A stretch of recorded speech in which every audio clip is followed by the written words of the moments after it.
हम मनुष्य एक दूसरे के थोड़े से मदद करने पर धन्यवाद का संबोधन करते हैं।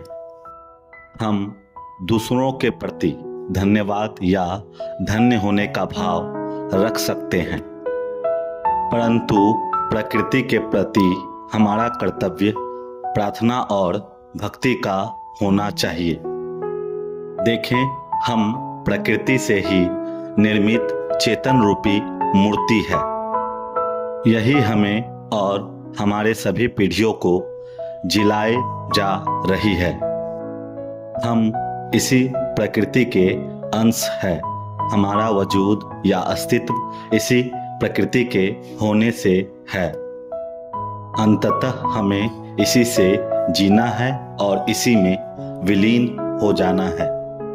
धन्यवाद करना और दिवस मना लेना ये काफी नहीं है। जिन्होंने इसके महत्व को गहराई से समझा, उन्होंने प्रकृति में उपलब्ध सभी चीजों को ही ईश्वर के अंश के रूप में माना और सुविचार प्रकट किया कि कण कण में ही ईश्वर का वास है। ईश्वर है या नहीं, ये सभी के अपने अपने अनुभव तथा मान्यता का विषय है।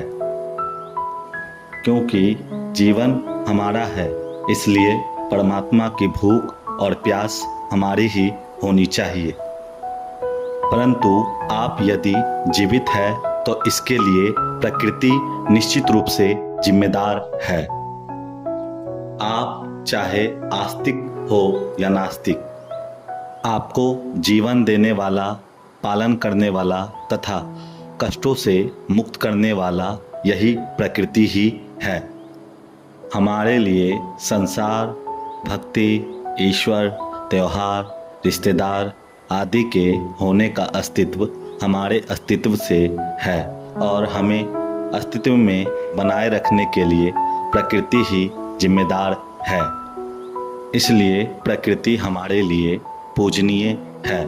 इसके प्रति हमें भक्ति और प्रार्थना का भाव रखना चाहिए।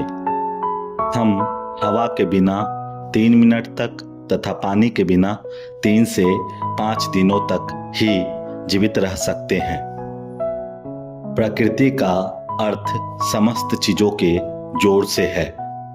सभी प्राणधारियों के लिए प्रकृति समान रूप से उपयोगी है।